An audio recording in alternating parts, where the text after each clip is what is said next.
Hola, ¿sabes algo? Lo que sepamos de las doctrinas es importante, puesto que de ellas depende la buena formación espiritual que adquirimos a través del estudio de la Biblia. Si alguien te hiciera la pregunta, ¿qué entiendes por la salvación? ¿O qué entiendes sobre la seguridad del creyente? O tal vez, ¿qué entiendes por la divinidad de Jesús? ¿Sabrías qué decir?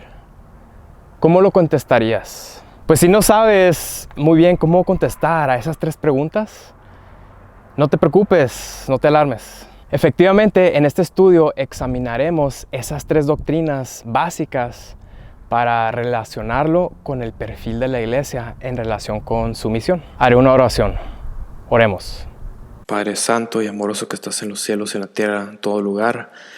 Gracias, Padre, te damos por cada una de las bendiciones que nos das, Padre, y porque nos permites otra oportunidad de volver a estudiar tu santa palabra juntos, Padre. En estos momentos, Padre, te pido, Padre, que nos guíes, Padre, en el entendimiento de tu palabra, Padre, y de reconocer, Padre, algunas bases sólidas, Padre, y doctrinas que son fundamentales, Padre, para la iglesia, Padre, y para la misión de la iglesia, Padre. Ayúdanos, Padre, a saber poner esto en práctica, Padre, en nuestras vidas.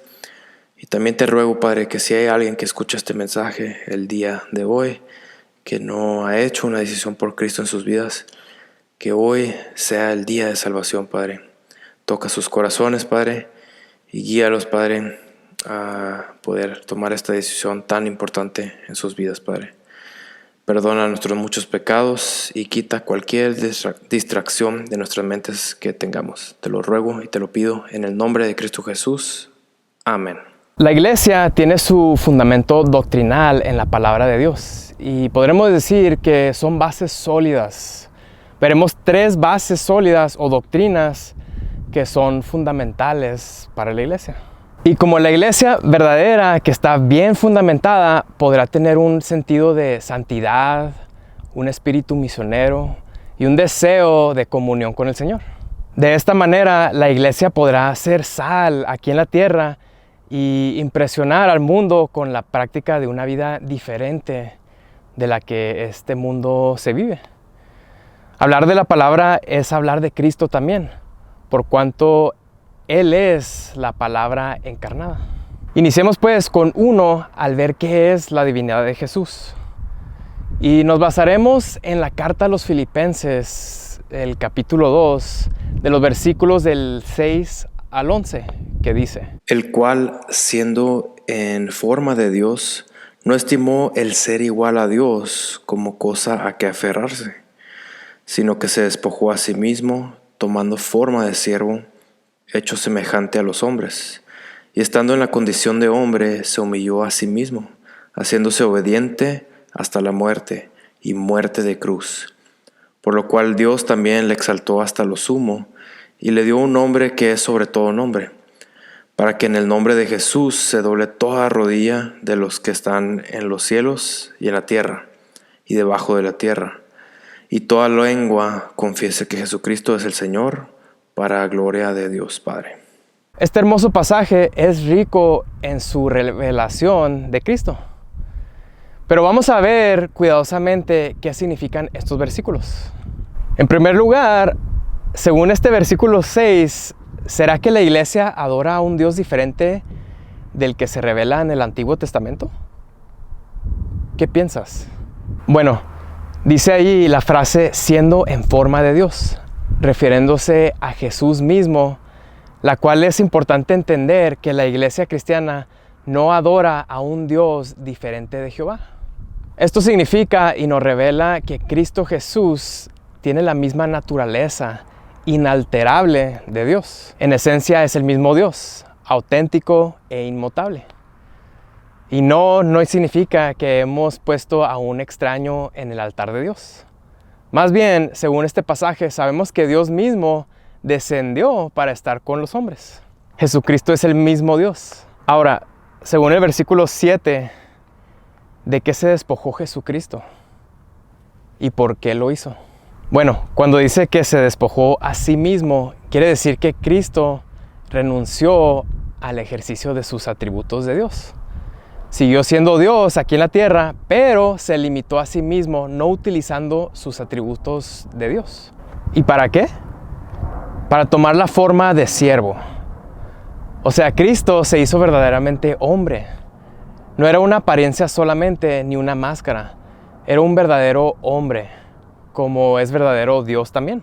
La cual el apóstol Pablo dice que este es el gran misterio de la piedad en 1 Timoteo 3:16. Y lo hizo por su amor al hombre. Jesús no solo se hizo hombre, sino que se humilló hasta la cruz debido al amor que nos tiene. En la cruz Él murió por nosotros para que creyendo en Él tengamos vida eterna. Y ahora podrás descubrir dos cosas que Dios hizo con respecto a Jesús en el versículo 9. ¿Cuáles son? Y según los versículos 10 y 11, ¿qué debe hacer el hombre en relación con Jesús? La Biblia es muy clara y llegará el día en que toda criatura en este universo adorará a Jesús y le reconocerán como el único Señor y Salvador. Ahora, veamos la segunda doctrina, que es la salvación por la gracia. Y para esto nos apoyaremos en la carta a los Efesios, capítulo 2, de los versículos del 8 al 10, que dice: Porque por gracia sois salvos por medio de la fe, y esto no de vosotros, pues es don de Dios, no por obras para que nadie se gloríe. Porque somos hechura suya, creados en Cristo Jesús para buenas obras, las cuales Dios preparó de antemano para que anduviésemos en ellas. En el punto anterior consideramos la doctrina que enseña que Dios se encarnó y vino al mundo para que el hombre pueda ser salvo. Pero en este punto enfocaremos nuestra atención a otra doctrina de la fe cristiana. Aquí vemos claramente que el hecho de nuestra salvación es ¿por qué cosa? Sí, así es por gracia. Pero ¿qué entiendes por gracia? La salvación es por la gracia de Dios, lo cual quiere decir que es un regalo que Dios nos da sin que lo merezcamos. Pero además de la gracia de Dios, ¿qué otro elemento menciona la palabra en el versículo 8? Si fijas cuidadosamente en este versículo, podrás ver que es la fe. La fe es la respuesta del hombre a la gracia de Dios. Somos perdonados porque el precio que nosotros debíamos pagar fue cancelado por Cristo. Ningún hombre puede ser salvo por su propio esfuerzo, porque la salvación no es por ¿qué cosa? Dice ahí que no es por obras para que nadie se gloríe. La salvación gratuita, no por obras, no significa que vale poco. Por el contrario, vale tanto que el hombre no puede pagarla y Dios se la ofrece de balde, habiendo Él pagado ya el precio alto en su Hijo unigénito. La salvación por gracia no es por obras, sino para obras. El plan de Dios fue rescatarnos de la condenación, no para que sigamos en nuestras obras de maldad, sino para andar en las obras buenas, preparadas de Él de antemano. Es un plan para la vida de los redimidos. Es un plan de buenas obras. La salvación ha de producir buenas obras. Ahora, al entender esta doctrina, podremos ver la seguridad de la salvación eterna. Leeré lo que escribió Pablo a los Romanos en el capítulo 8, comenzando desde el versículo 26, que dice: Y de igual manera el Espíritu nos ayuda en nuestra debilidad, pues ¿qué hemos de pedir como conviene?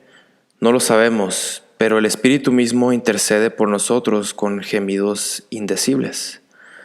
Mas el que escudriña los corazones sabe cuál es la intención del Espíritu, porque conforme a la voluntad de Dios intercede por los santos. Y sabemos que a los que aman a Dios, todas las cosas les ayudan a bien.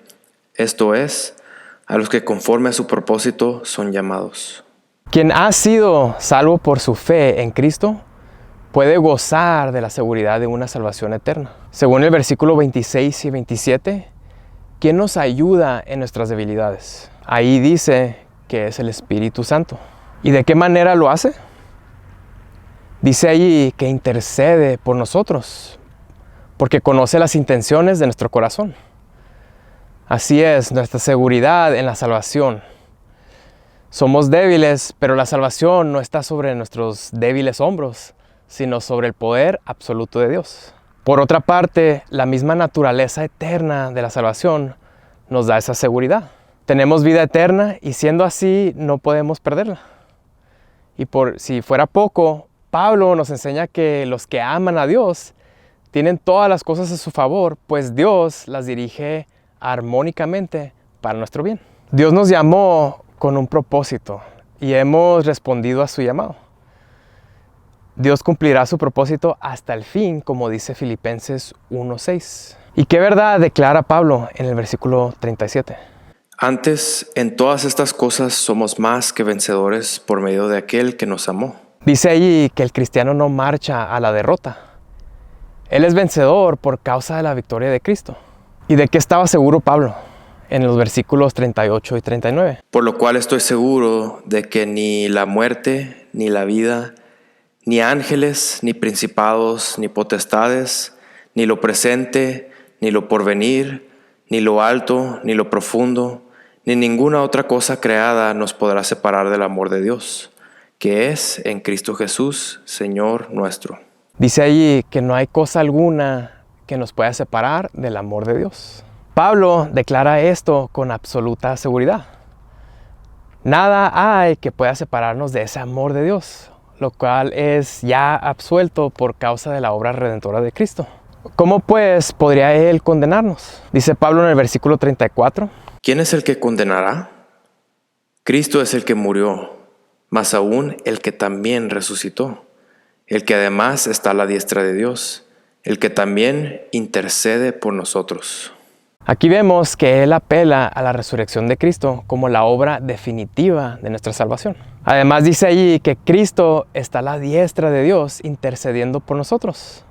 Y esa intercesión también es definitiva en nuestra relación con nuestra salvación. Ahora, ¿crees tú que hoy en día el cristiano puede tener la misma seguridad que el apóstol Pablo las tenía en esas palabras? ¿Por qué? Si hemos sido absueltos por Dios, entonces estamos libres de cualquier otra condenación.